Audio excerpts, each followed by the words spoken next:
कभी कभी हमारी छोटी छोटी आदतें हमारी ज़िंदगी में बहुत बड़ा चेंज ले आती हैं और वो चेंज हमारी ज़हनी सुकून और दिली सुकून के लिए बहुत ज़रूरी होता है।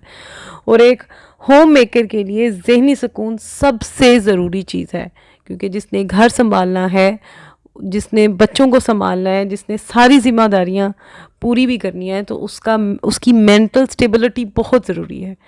और इसी चीज़ पर आज हम बात करेंगे।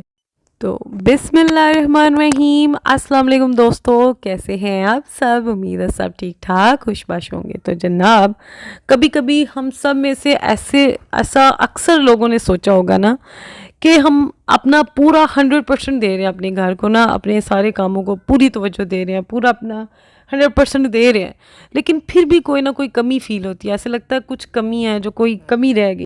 तो ऐसा ऐसा कमी का एहसास हमें क्यों फ़ील होता है? वो इसीलिए फ़ील होता है कि हमने अपने घर के कामों को अपने ऊपर एक बोझ की तरह ले लिया है।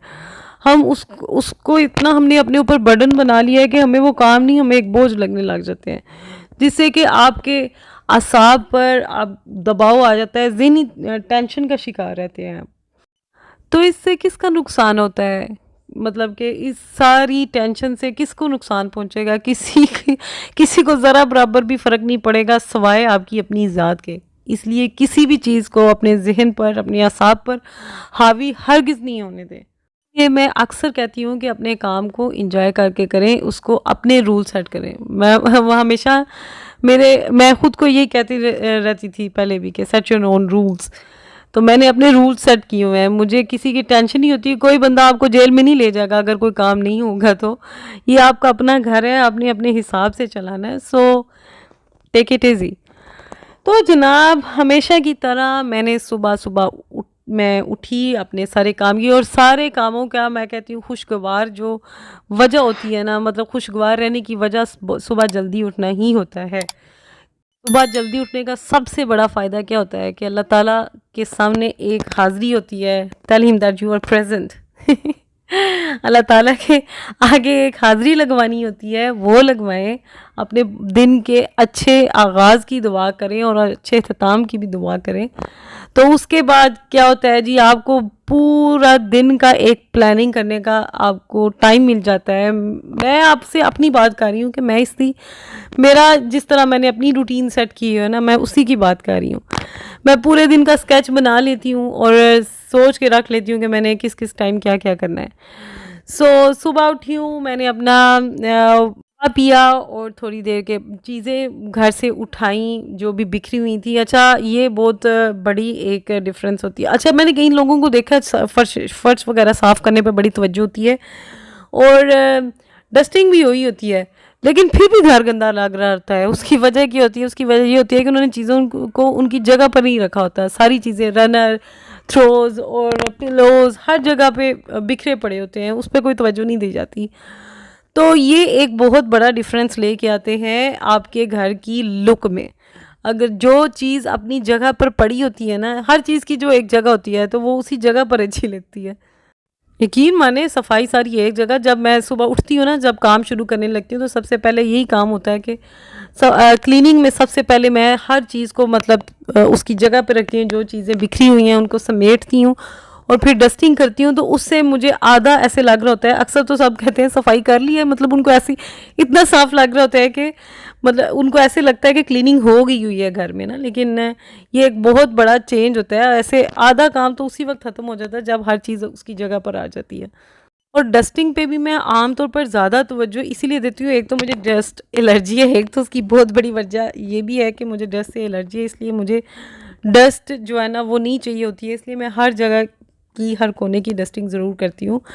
तो आज सबसे पहले मैंने चीज़ें सेट की हैं, उसके बाद भी मैंने सारी डस्टिंग की है।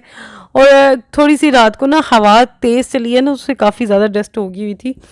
तो मैंने पूरे डाइनिंग टेबल को अच्छी तरह से डस्ट किया, क्योंकि इस कलर ऐसा है ना फर्नीचर कलर के, उसके ऊपर ज़रा से भी डस्ट हो तो वो सारी नज़र आने लग जाती है। पहले डाइनिंग टेबल को सारा क्लीन किया है, उसके बाद अपने कमरे को, बाकी सारे रूम्स को, और बस इसी तरह फिरते टुरते अपना नाश्ता हज़म किया है। कैलोरीज़ मेरी जो है ना वो मैंने बर्न की है।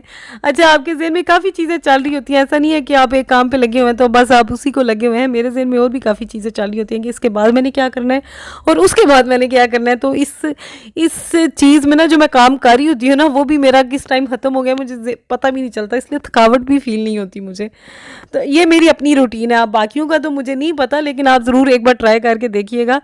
उसको इसी तरह मैं काम को एंजॉय कर रही हूँ। जब वो बोर भी हो रही हो ना, तो इस तरीके से भी मैं बोरियत भी नहीं होती। माशाल्लाह से बोरियत हो भी कैसे बच्चों के होते हुए। जब मैं ये डस्टिंग कर रही थी तो मेरा भतीजा जो है ना, वो हमेशा की तरह किचन जो कि हम सेट करके आए थे, वो उसने पूरे रैक खोले हुए थे और उसके अंदर से बर्तन निकाल के तो वो लाउंज में लेके आ रहा था। मैं उसको देख कह रही थी, या अल्लाह ये क्या चीज़ें हैं यार। आज के दिन ना मैंने एक बहुत बड़ा टास्क अपने लिए लिया हुआ था। मैंने और भाभी ने ना, मैंने मेरा यही एक ध्यान भी था कि मैं जल्दी जल्दी से काम ख़त्म करूं और वो मेन काम पर हम आए।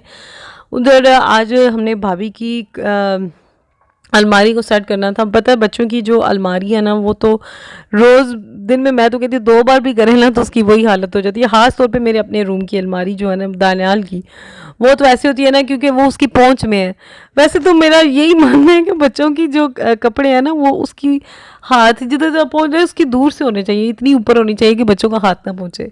वो रोज़ खोल लेता है और वो सारी जो मेरी सेटिंग होती है ना, सारी ख़राब कर देता है। इसी तरह सालार का भी है, वो भी अभी हमने रूम में से बच्चों वाली कबर्ड भी निकाल दी है, लेकिन फिर भी हर चीज़ इधर से उधर हो जाती है। सारी दराज खुल जाएंगे, उसके अंदर से हर चीज़ जो है ना वो भी बाहर आ जाती है। तो यहाँ पर मैंने और भाभी ने सारा लंडा बाज़ार बनाया हुआ था। तो बच्चों के दोनों सलार और अमार की अलमारी हमने खाली की हुई थी और सारे कपड़े हम जो छोटे थे वो निकाल रहे थे और कुछ मैं हैंग करके अलमारी में लटका रही थी, सूट पूरे पूरे करके। और अब भी आप यकीन माने, इतनी बड़ी एक टोकरी ना, जो 2 दिन से हमने कपड़े नहीं ना बच्चों के धोए, 3 बच्चों के माशाल्लाह, तो वो इतने ज़्यादा हो गए हुए हैं कि आपकी सोच है इंशाल्लाह आपके साथ कल के व्लॉग में मैं वो भी शेयर करूँगी। अच्छा, मुझे आज ना एक कमेंट आया था कि आप का वॉच टाइम कितना हो गया, मुझे इतनी हंसी आई। अच्छा हाँ, बंदों के ज़हन में आती है। अच्छा, मैं उनको ये बताना चाहती हूँ कि मैं माशाल्लाह से काफ़ी अच्छा जा रहा है, काफ़ी नज़दीक हूँ मैं मोनेटाइजेशन के। अगर आप लोग ऐसे ही मेरे साथ चलते रहे तो आपने ज़रूर मुझे इंस्टाग्राम पे भी फॉलो करना है। मैं रोज़ बोल रही हूँ आप लोगों को। चलें जनाब, आज हम लोग, मैं और भाभी जो है ना, वो काफ़ी ज़्यादा इस चीज़ को, हमने सोचा था कमरे की मेन जो कारपेट की सफाई है वो भी आज करेंगे, लेकिन नहीं हो सका, लाइट ऑफ हो गई थी। तो फिर हमने सोचा कि चलें ये कल पे कर लेते हैं।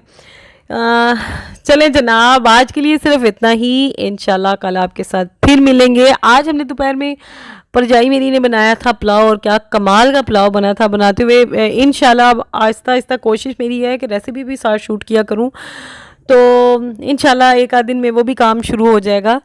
चलें जनाब, इंशाल्लाह फिर मिलेंगे। दुआओं में ज़रूर ज़रूर आपने याद रखना है, चैनल को लाइक शेयर और सब्सक्राइब भी करना है। चलें जी, इंशाल्लाह फिर मिलते हैं। अल्लाह हाफिज़।